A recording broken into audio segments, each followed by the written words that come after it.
चुनाव प्रचार थमने के साथ ही बड़ी घटना सामने आई है, जिसमें कांग्रेस प्रत्याशी निशंक जैन के भतीजे पर अज्ञात लोगों ने हमला कर दिया।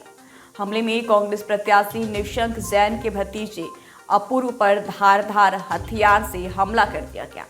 अज्ञात हमलावर मोटरसाइकिल पर सवार होकर पीछा कर रहे थे। हमले में कांग्रेस प्रचार वाहन में भी तोड़फोड़ की गई।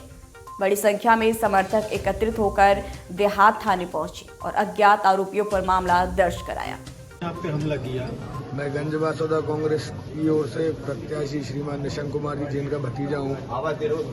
गल्ला मंडी से बासोदा शहर की तरफ लौटते वक्त जब मैं मेरी बोलेरो कार में था, 3 लोग गाड़ी अपनी मोटरसाइकिल पर आए जिनके मुंह बंधे हुए थे। उन्होंने गालियां दी, चुनाव को लेके गालियां दी, हाथ पे मेरे धारदार हथियार से वार किया, मेरी टहनी पे मारा और फिर गाड़ी पे पत्थर फेंकते हुए भाग गए। आप किसी को पहचान पाए? नहीं पहचान पाए, मुंह बंधे हुए थे। मेरे भतीजे अपूर्व जैन पर हथौड़ा और मंत्री जी के पंप के बीच उसकी गाड़ी पर अज्ञात मोटरसाइकिल सवारों ने पत्थरबाजी की, जिससे उसको चोट लगी। कुछ अपशब्दों का भी इस्तेमाल किया गया। कल ही रात को उसने कांग्रेस के हमारे साथियों के साथ जाकर थाने में विधिवत रिपोर्ट दर्ज कराई, मेडिकल हुआ। चूंकि चेहरे कपड़े से बंधे थे, झूठे आरोप लगाने की हमारी आदत नहीं है,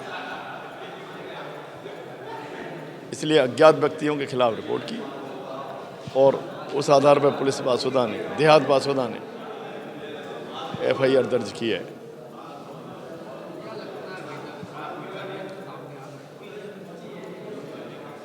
अब चुनाव है, अब किससे चुनाव है, अब किस पे हम आरोप लगाएं, ये तो आप सब मुझसे ज़्यादा बेहतर जानते हैं।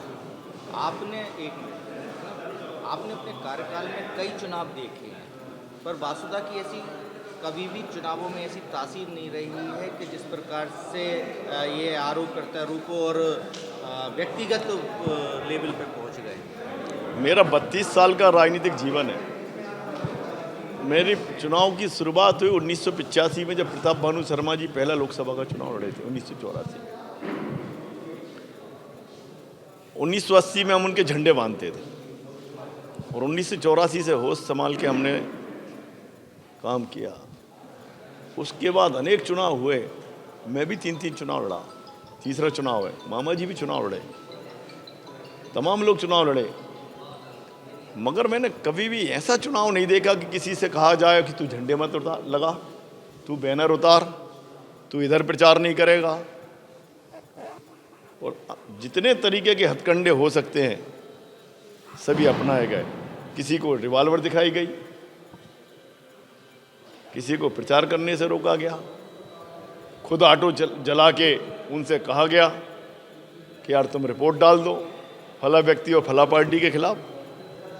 तो मेरी तो मान्यता है कि प्रजातंत्र के लिए ये अच्छे संकेत नहीं है और इससे निश्चित तौर पर हमारा नगर और हमारा क्षेत्र कहीं गलत हाथों में ना चला जाए, बस मेरे मन में इसी बात की चिंता है।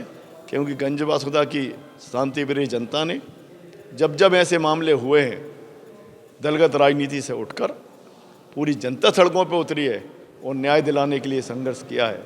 हम चाहते हैं कि जनता को वापस सड़कों पर ना उतरना पड़े और प्रजातंत्र में सबको अपनी बात कहने का अधिकार है। अब संयम से कहिए, सम्मान से करिए, किसके घर पे किसका झंडा लगेगा, जी संविधान ने उसे अधिकार दिया है, हमारे मौलिक अधिकारों में शामिल है। तो इस तरह की मैं राजनीति की घोर निंदा करता हूँ और उम्मीद करता हूँ कि आप सब भी ऐसी मामलों में शांति के साथ अपनी बात कहने के लिए आप भी अपील करेंगे।